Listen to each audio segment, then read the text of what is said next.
Bismillahirrahmanirrahim. Assalamualaikum warahmatullahi wabarakatuh. Perkenalkan kami dari kelompok 7. Di sini kami ingin menjelaskan terkait presentasi terkait tugas buku halaman 329 yang mengenai tentang rapat bisnis. Dan di sini kami beranggotakan 4 orang. Yang pertama yaitu ada Mas Krisna Bayu dengan NPM 19010100 82.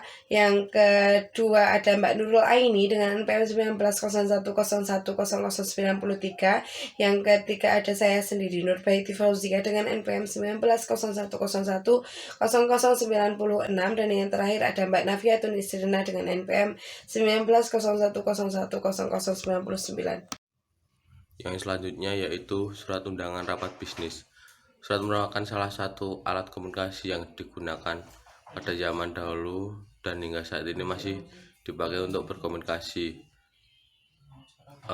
Undangan rapat bisnis adalah surat yang berisikan sebuah ajakan atau kepada orang lain untuk datang dan hadir pada suatu rapat bisnis untuk kemajuan bisnis perusahaan dan rapat sesuai dengan waktu yang tepat yang sudah ditentukan terlebih dahulu.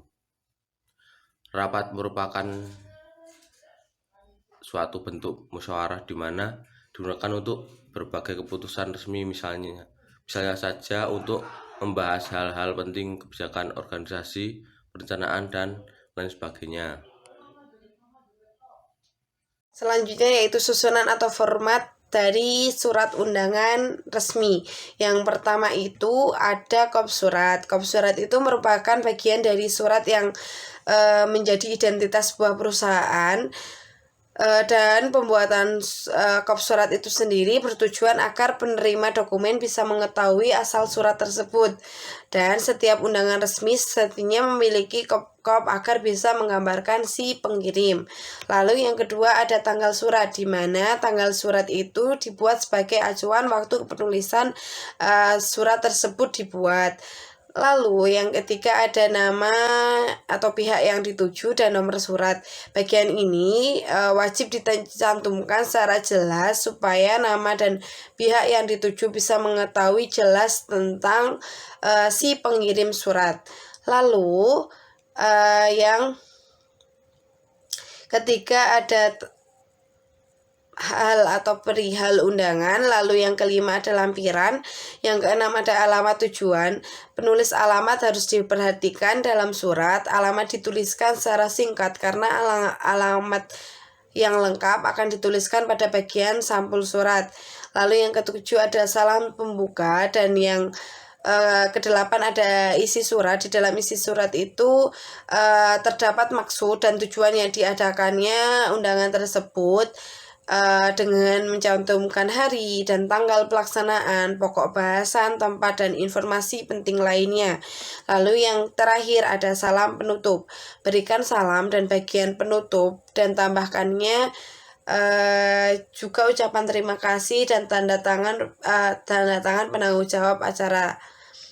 Gitu. Selanjutnya saya ingin menjelaskan konsep undangan kepada peserta rapat bisnis yang terdapat di penugasan tugas buku halaman 329 itu sendiri. Yang pertama konsepnya kita pertama itu kita membuat kop surat perusahaan tersebut. Lalu yang kedua itu kita menentukan tanggal pembuatan surat.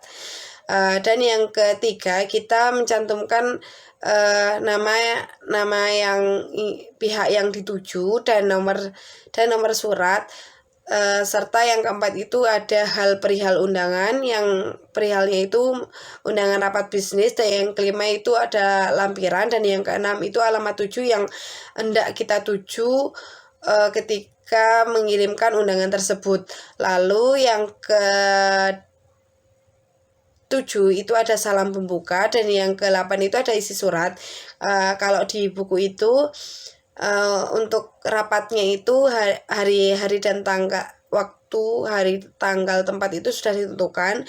Hari atau tanggalnya itu dilaksanakan Sabtu 18 Desember 2011. Lalu yang kedua ada waktu itu dilaksanakan pukul 8 sampai 4 sore. Lalu tempatnya itu berada di Hotel Bintang Utama, Jalan Mulia nomor 456, lantai 2, Ruang Melati, Surakarta.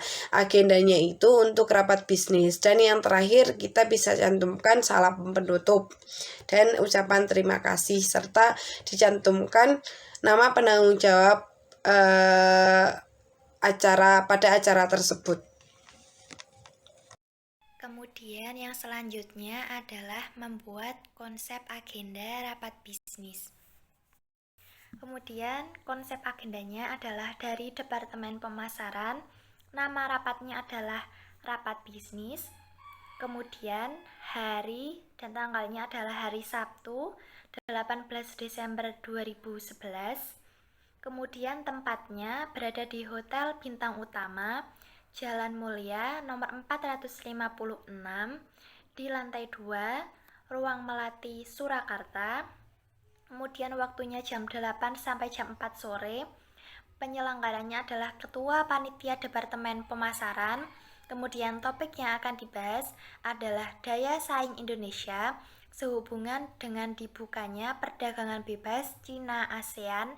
Kemudian narasumbernya adalah para profesional di bidang pemasaran yang berasal dari dalam perusahaan 1 orang, kemudian dari luar perusahaan 2 orang. Nah, susunan acaranya adalah pembukaan, sambutan ketua panitia, presentasi dari Departemen Pemasaran, diskusi, strategi yang dilakukan sebelumnya, isoma, strategi yang akan dilancurkan, coffee break, sesi tanya jawab, kesimpulan, dan penutup. Analisis persiapan untuk melaksanakan rapat bisnis. Yang pertama yaitu membuat agenda rapat dan susunan acara rapat. Nah, agenda rapat adalah daftar yang berisi pokok-pokok permasalahan yang akan dibicarakan dalam suatu rapat. Sedangkan susunan acara rapat adalah rincian atau penjabaran lebih lanjut dari topik-topik dalam agenda rapat. Nah, sekretaris ini harus memastikan terlebih dahulu acara yang akan diadakan atau dilaksanakan pada suatu rapat dengan mengkonsultasikan terlebih dahulu kepada pemimpin rapat. Nah, susunan acara rapat tersebut harus sistematis. Lalu yang kedua yaitu menentukan peserta rapat. Dari agenda rapat yang telah ditentukan, maka dapat memastikan bahwa peserta rapat yang akan diundang. Setelah itu, sekretaris mengkonsultasikan kembali kepada pimpinan rapat apakah ada penambahan atau pengurangan peserta rapat. Lalu yang ketiga yaitu membuat undangan rapat. Surat undangan adalah surat pemberitahuan yang sifatnya mengharapkan kehadiran seseorang untuk berpartisipasi dalam suatu acara tertentu di tempat dan waktu tertentu. Waktu pengiriman undangan hendaknya jangan terlalu lama dari penyelenggaraan atau pelaksanaan rapat. Undangan tersebut hendaknya dikirimkan 1 minggu sebelum rapat dilaksanakan.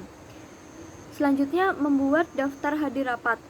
Nah, daftar hadir digunakan untuk mengetahui jumlah peserta yang datang, untuk mengetahui jumlah sistem yang harus dipersiapkan seperti konsumsi, kursi, serta sebagai bahan penyusunan notulen rapat dan sebagai dokumentasi.